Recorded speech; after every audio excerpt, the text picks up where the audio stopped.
प्रहलाद आनंद से रह रहे हैं, पर नरसिंह भगवान का क्रोध शांत नहीं। तब देवताओं ने भगवान शिव जी से विनती करी, निवेदन करा, भोलेनाथ कृपा करो।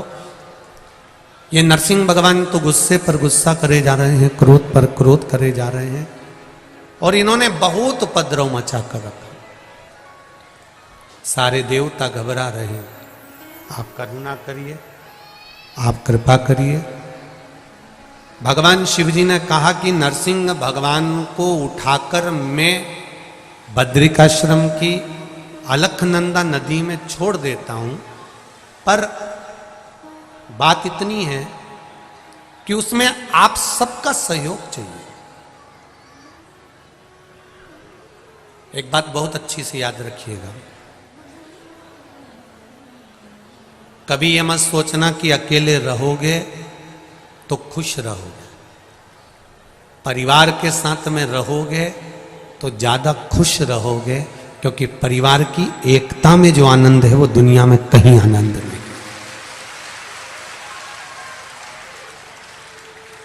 संगठित रहिए, संगठन में रहिए। जो संगठित रहता है उसको कोई तोड़ नहीं सकता। एक अकेली लकड़ी को कोई भी तोड़ देगा, पर 10-12 लकड़ी एक साथ में होगी तो तोड़ने में दम चाहिए। संगठन में रहने में, संगठित रहने में जो आनंद है वो कहीं नहीं है।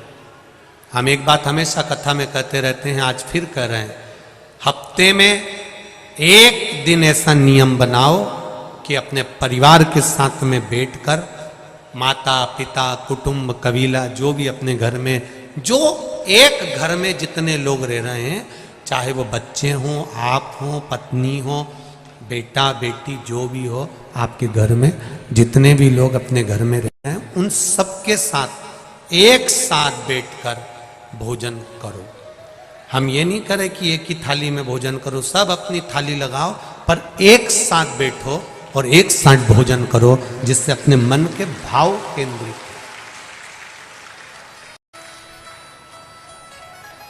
संगठित रहिए, संगठन में रहिए।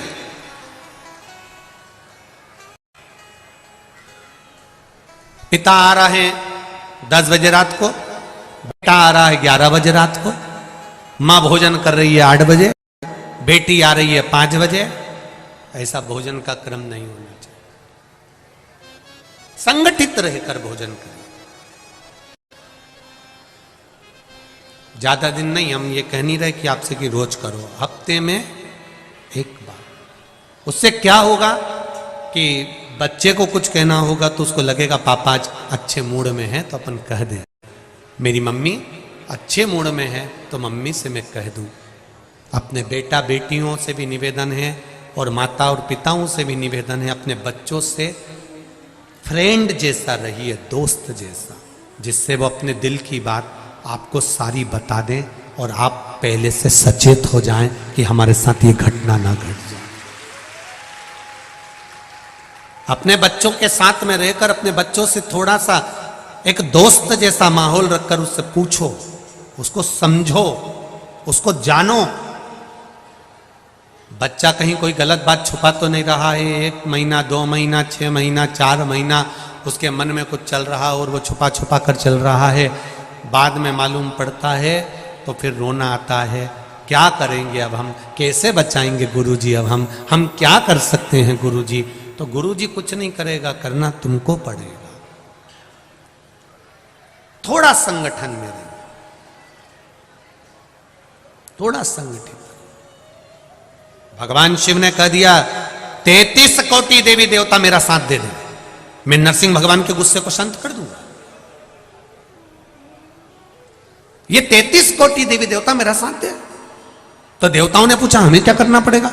शंकर भगवान ने कहा मैं शरंब पक्षी का रूप धारण करूंगा, तुम मुझ में बल देना, सब मेरे पंखों से लपट जाना, मैं बल पाकर नरसिंह भगवान को अपनी चोंच से या पंजे से उठा लूंगा और उठाकर अलखनंदा नदी में, गंगा के जल में डाल दूंगा। जब नरसिंह भगवान को गंगा के जल में अलकनंदा नदी में डालूंगा तब उनका क्रोध अपने आप शांत हो जाए। देवताओं ने कहा हम तैयार हैं। देवता बोले हमें तैयारी है, आप करो तैयारी। शिव जी ने एक रूप रखा सरंब पक्षी का, नरसिंह भगवान को उठाया, पंजे में उठाकर ले गए, बद्रिकाश्रम की अलकनंदा नदी में उनको पटक दिया। पटके भगवान का क्रोध एकदम शांत हो गया, एकदम शांत। शंकर भगवान ने कहा नरसिंह भगवान से, प्रभु वैकुंठ नहीं जाओगे? नरसिंह भगवान बोले मेरे को अलकनंदा नदी में रहने दो। नरसिंह शिला के रूप में नरसिंह भगवान आज भी अलकनंदा नदी में रहते हैं। जहां पर ताप कुंड है, जहां पर पानी गर्म का कुंड है बद्रीनाथ में, उसके नीचे की ओर आप देखेंगे कि बड़ी सी शिला नजर आएगी, बड़ी सी शिला नजर आएगी। उस बड़ी सी शिला को देखेंगे और किसी पंडित जी से पूछेंगे कि ये कौन सी शिला है, तो लोग कहेंगे कि ये नरसिंह शिला है, ये नरसिंह भगवान के द्वारा प्रकट हुआ। शिव जी का नाम शरंभेश्वर महादेव हो गया। शरंभेश्वर महादेव क्रोध को संयम रखने के लिए, शरंभेश्वर महादेव जो व्यक्ति पथभ्रष्ट हो जाए, जैसे मदिरा के नशे में पड़ गया, कहीं जुए में पड़ गया, कहीं मांसाहार में पड़ गया, कहीं व्यसन में पड़ गया, कहीं गलत काम में अगर कोई जा रहा है, तो शरंभेश्वर महादेव के नाम से काली तिल भगवान शिव को समर्पित करी जाती है। महाराज काली तिल को वापस उठाकर ले आते हैं। उसी काली तिल को जो मदिरा का नशा करने वाला होता है या जो गलत व्यसन में डूबा हुआ होता है, उसको वो सुबह के समय अगर नहीं खाता तो भोजन के साथ उसको दिया जाए। शरंभेश्वर महादेव। एक बेलपत्री का भी बहुत अच्छा प्रयोग है शरंभेश्वर महादेव का, मदिरा पीने वालों के लिए, मांसाहार, व्यसन में, जुए में, वेश्यावृत्ति में, पर नारी में, गलत जगह पर जो डूबे रहते हैं उनके लिए। पहले की कथा में उसका वर्णन किया है बेलपत्री का। शरंभेश्वर महादेव, एक बार सब बोलेंगे, कौन से महादेव? शरंभेश्वर महादेव। फिर जम के बोल लो एक बार, शरंभेश्वर महादेव। जब हमारे घर में क्रोध बढ़ता है या कोई गलत कार्य में जाने लगता है, तो शरंभेश्वर महादेव का हमें शरणागति लेना चाहिए, शरंभेश्वर महादेव का पूजन करना चालू कर देना चाहिए। कई लोग कहते हैं महाराज जी ये शरंभेश्वर महादेव का मंदिर कहाँ मिलेगा, हम कहाँ पूजन करने जाए? कहीं नहीं जाना, तुम्हारे घर के पास में जो शंकर जी का मंदिर है वहीं जाओ, उसी देवालय में, उसी मंदिर में जाओ, शरंभेश्वर महादेव के नाम से जल चढ़ाना प्रारंभ करेंगे। वो जल जो गलत संगत में पड़ा हुआ है उसका आचमन कराना प्रारंभ करेंगे, अपने आप उसकी धीरे धीरे बुद्धि सुधरना प्रारंभ हो जाएगी। ऐसा शरंभेश्वर महादेव का है। कुछ स्थान हमारे यहाँ पर बड़े सुंदर सुंदर स्थान निश्चित किए गए हैं, जैसे कैंसर आदि के मरीज के लिए हम लोग पहले भी कहते हैं कि त्रिजुगी नारायण का जल बड़ा महत्व रखता है। जिसका शरीर या जिसको एक पत्र आया है कि किसी को मिर्गी का झटका आना चालू हो गया था। अब पत्र ढूंढेंगे तो समय थोड़ा लग जाएगा, जिसने लिखा है उसके स्मरण में होगा। जिसने भी लिखा होगा कि बीमारी के चलते चलते फिर मिर्गी आना चालू हो गई।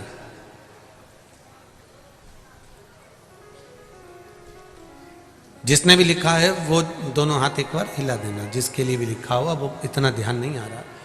तो उनको मिर्गी का झटका आना प्रारंभ हुआ। अब मिर्गी का झटका आना प्रारंभ हुआ, कई महीने निकल गए, मिर्गी के झटके बंद नहीं हो रहे। तब उन्होंने पत्र में लिखा है कि शरंभेश्वर महादेव का आपने जो वर्णन करा था 31 बेलपत्र वाला, गुरुजी हमने वो 31 बेलपत्र वाला प्रयोग करना प्रारंभ करा और उन्होंने पत्र में लिखा है कि मिर्गी के झटके भी बाबा की कृपा से ठीक हो गए हैं, अब कोई झटके उनको आ नहीं। श्रंभेश्वर महादेव का जो वर्णन है, श्रंभेश्वर महादेव का जो गुणगान है, ये कोई साधारण नहीं है। शिव महापुराण में भागवत के प्रहलाद चरित्र को लाकर रखा गया है केवल श्रंभेश्वर महादेव के प्रागट्य के लिए। ऐसा श्रंभेश्वर महादेव का गुणगान। एक बार फिर आप लोग भूल ना जाओ, उसके लिए एक बार फिर से बोल लो, कौन से महादेव? श्रंभेश्वर महादेव। ये श्रंभेश्वर महादेव जैसे कुंदकेश्वर महादेव।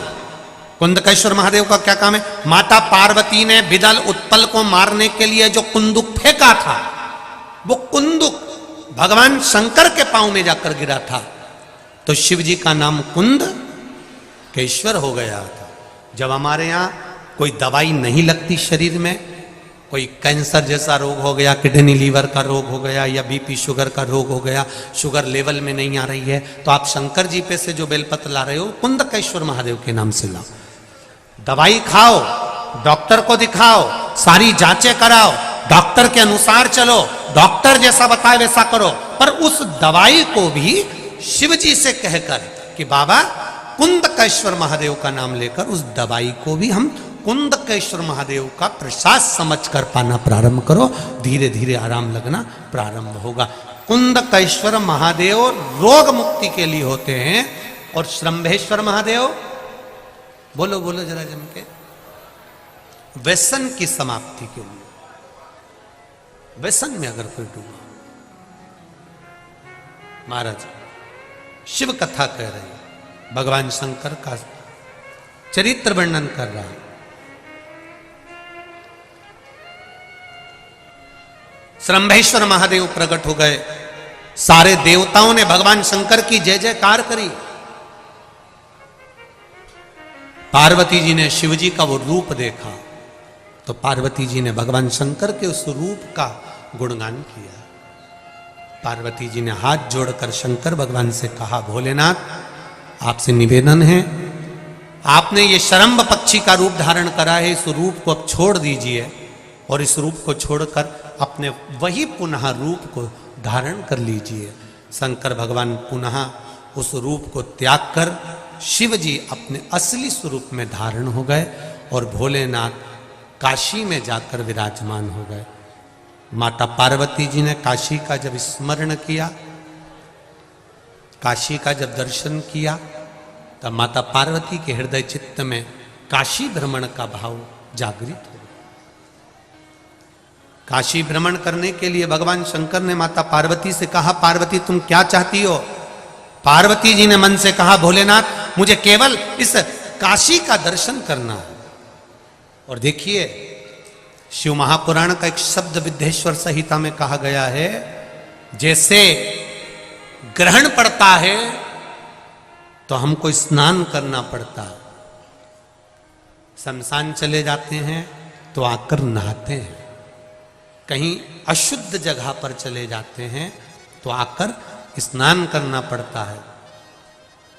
विद्येश्वर संहिता में शिव महापुराण में वर्णन किया वेदव्यास जी ने, यदि काम, लोभ, आसक्ति, तृष्णा, झूठ, प्रपंच, छल, बेईमानी, ये सब का ग्रहण अगर इस शरीर पर पड़ा हुआ है तो शिव महापुराण की कथा कहती है, एक बार शिव महापुराण की कथा में जाकर डुबकी लगा लीजिए, ये सारा समाप्त हो, सब समाप्त। मैंने तेरे ही भरोसे बाबा,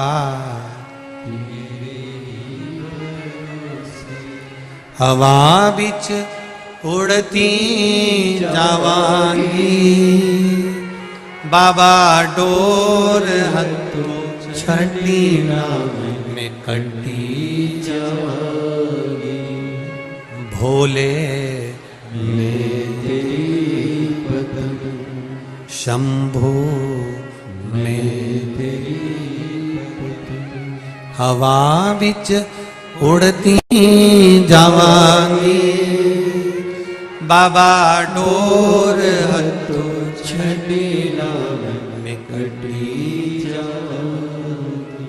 शिव पुराण कर रही है। भक्त और भगवान में एक अंतर बड़ा प्रबल। भक्ति शिव महापुराण कर रही है। भक्त और भगवान में एक अंतर बड़ा प्रबल है। कौन सा अंतर है वो भक्त और भगवान का? कहते हैं भक्त और भगवान में एक अंतर प्रबल है। जो भक्त और भगवान के अंतर को एक बार अच्छे से समझ लीजिए कि भक्त और भगवान में एक अंतर प्रबल है। जो भगवान नहीं कर पाता है वो भक्त के माध्यम से मेरा महादेव करवा बैठता है। ये भक्त और भगवान का एक अंतर, भक्त और भगवान का एक क्रम। जैसे हनुमान जी महाराज, जो मेरे राम नहीं कर पाए वो मेरे हनुमान जी कर दिए। और मेरे हनुमान जी महाराज भक्त बनकर जो नित्य सेवा की तल्लीनता में रहते हैं। शिव कथा कह रही है। जो शंकर का भक्त है, शिव की उपासना करने वाला है, शंकर का अनुमोदन करने वाला है, शिव स्मरण करने वाला है, शंकर का गुणगान करने वाला है, शिव मंदिर में एक लोटा जल चढ़ाने वाला है, शंकर के मंदिर में एक बेलपत्र चढ़ाने वाला है, जो शिव भक्ति में दिन रात डूबा रहता है। शिव महापुराण की कथा कहती है, कभी कभी हमने पहले भी कथा में कहा, आज फिर कह रहे हैं, आप शंकर के मंदिर जाने वाले का अगर केवल मुख का दर्शन भी कर लोगे तो मेरा देवाधिदेव महादेव आपके कार्य सफल कर देगा। शिव मंदिर जाने वाले का केवल मुख दर्शन ही हमारे को श्रेष्ठता दे जाता, केवल मुख दर्शन।